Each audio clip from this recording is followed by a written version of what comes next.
I wanted to ask you briefly. Um, so every now and then I'll check out this YouTuber, DJ Vlad. DJ Vlad covers topics in the hip hop and occasionally the black community, and as such, he'll have on comedians, actors, rappers, Mm. athletes, and so on and so forth. And every now and then, whenever he has on a comedian, he always asks the comedian, "Who's on your Mount Rushmore of comics?" And they'll usually say, Richard Pryor, George Carlin, so on and so forth. I'm going to throw this question at you and at the audience as well. Who Yeah. would you put on your Mount Rushmore of fantasy authors? I could go first if you'd like. Okay, you go. So Tolkien, of course, he's number. Oh, by the way, I should Hmm. probably explain this because this is gonna sound so stupid. I know people are gonna go, Carmine. We know what Mount Rushmore is, right? But there's always foreigners who like, people overseas who don't really know certain parts about American history and how things are in America.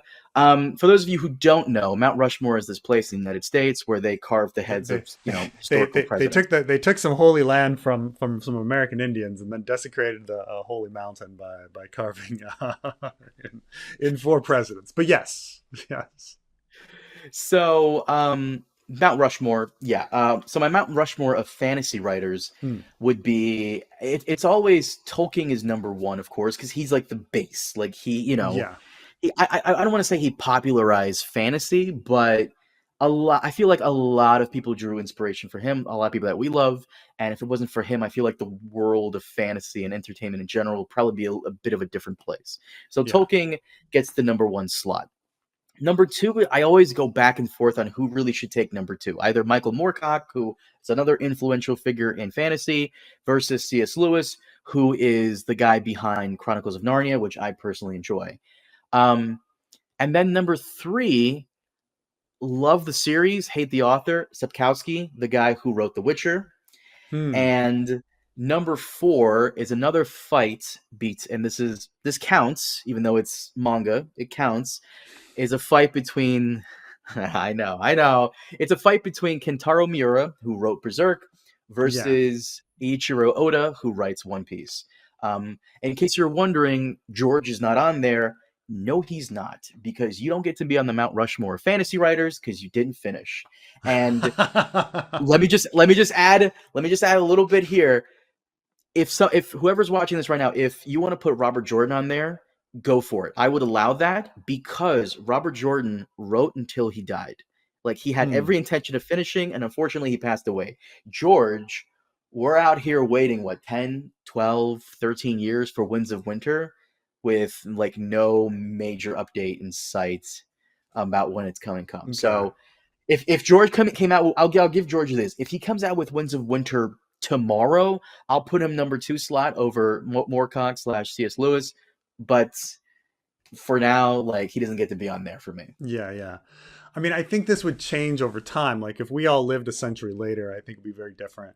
Um, so I think when I look at the the mountain, I'd have to think about like influence, right? Um, Mm, and so I would say that I would put Tolkien on there, and then I'd put Lovecraft. H.P. Lovecraft would probably be number two slot. I'd I have to think I challenge you on that. I'd have to yeah challenge you on that because he's more. I feel like he's more horror. sci-fi because of the cosmic horror. Yeah. I guess it's just like how they all flow into each other and stuff like that. I mean, what makes fantasy and what makes more horror. Because then I would say that like the creator of Conan the Barbarian, Robert Howard, what I think that's his name. I think would it's Robert probably Howard. be, Yeah. if we're really talking about like the influence on fantasy, like he's really super important.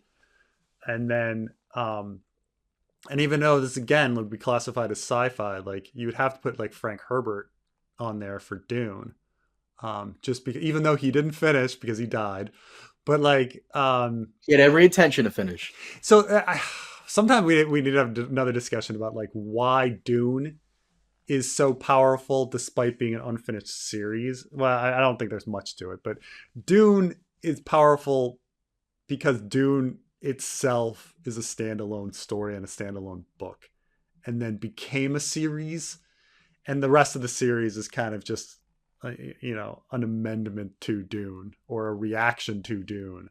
But like Dune itself is a story and a book by itself. A Game of Thrones is not. You know, you can't just take a Game of Thrones and be like, well, this is a book. You know, this is a story when, you know, the whole thing ends on a cliffhanger, you know, and nothing's resolved. But so I put Frank Herbert just because, like, when I think of sci-fi and fantasy stories today and who they draw from and who they just mimic, I think of those four authors the most. Mm-hmm. You know, like when somebody wants to do something horrific and they want to create monsters, they just go back to Lovecraft, and even Lovecraft like was just taking random things like fish and tentacles from squids or whatever. And when you think of like gritty fantasy, modern fantasy, you really think of Conan the Barbarian. And when you think of like the high fantasy ideals of like how magic and conspiracies and work, you really think of Frank Herbert. And when I say about like I'm talking about like rule based magic. Like magic at one point was just people did shit. People just did shit. Even in Tolkien, people just do shit. There's no like limits on and explanation for how and why these things happen. And so sci-fi kind of put little limits on that. And so you kind of need that. And when it comes to like how we see modern fantasy, because modern fantasy is very rule based, coming from, you know, going through Dungeons and Dragons and being like, well, I have a set amount of like magic energy that I'm allowed to use and stuff like that. There's a lot more limits on magic. And I mean, when you look at even Sanderson, like his magic systems are very like rule based and structured and stuff. So yeah, that's four. I named four, right? You had Tolkien, Robert Jordan, not Robert Jordan. You had Robert Howard and H.P. Lovecraft, and who was the fourth? Uh, Frank Herbert. Frank Herbert. By the way, have you ever like checked out his son's Dune stuff? I have Robert E. Howard. I keep I keep hearing people say that like his son it feels like his son wants to be approached by a Hollywood studio so they could mm-hmm. make his books into a movie because he likes them to be action oriented, whereas Frank Herbert was more interested in putting like philosophical themes in Dune, and like it's night and day between the two. Okay, so how I would describe his son, and keep in mind that like the stuff I know his son has Brian Herbert does have his own sci-fi novels. He does, but Brian Herbert's also like co-wrote with Kevin J. Anderson, so their writing is kind of together, and so I think you get a lot of Kevin J. Anderson's writing in that too, and so very different writing style. Kevin J. Anderson is very clear, concise, fast writer. You can read a Kevin J. Anderson page in no time at all and completely absorb everything that he has said. And so in that sense, he's a very, very good writer. And he does it so fast. This guy, I mean, but he's also modern. You know, he's a modern, when he you know, I interviewed him and he writes books. He goes on walks and narrates them. And I was like, oh my God, like you can stream of consciousness, like just, I'm sure he goes back and like tries to like fix up little things, but it's like, that's incredible. That you can just like, just going along, like talking in your head, like, and pull off writing. But it's a very different style from Frank Herbert, you know, who some people would say was, you know, is not exactly the best of like writers with words. So I don't know, the different writing style, but also Brian Herbert is doing the same thing as Christopher Tolkien.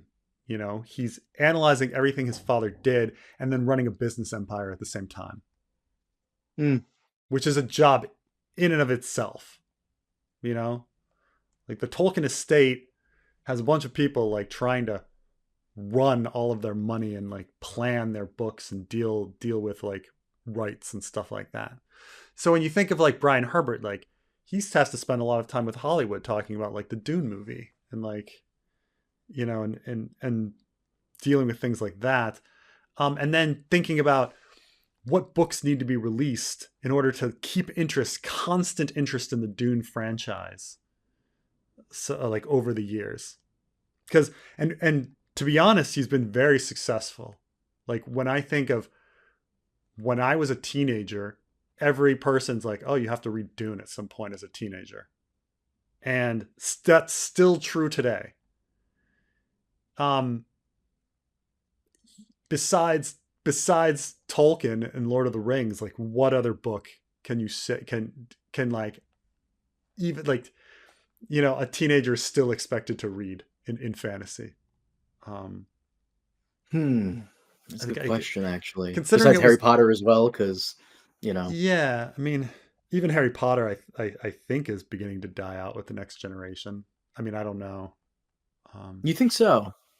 well, it's hard to say because like the people that are super into Harry Potter are in their 40s right now, and so they have 30s, kids. 40s, yeah. Yeah, they Hmm. have kids, and they're pushing the kids to probably read the stuff too. So maybe that'll happen. But independently, just people just find Dune over and over again. Independently, they just find Dune. So I think there's something, and he does when you go into a bookstore. There's always another Dune book out. You're always reminded that Dune exists. Oh, a movie is coming, another movie. Every 15 years there's an adaptation and stuff like that. So um, I don't know. He's a writer. I think Brian Herbert is a writer. He's a good writer. He's a writer at a different time with a different writing style. He might be a better writer than Frank Herbert, but Frank Herbert had all the original ideas. So I don't know. Depends how one defines good writing, you know. So Right. I should also probably tell the audience that we were going Mount Rushmore. You were going by based on influence. I go by based off like impact influence. Yeah, how good of a storyteller they are. So writing prose, we're not really going to get into that.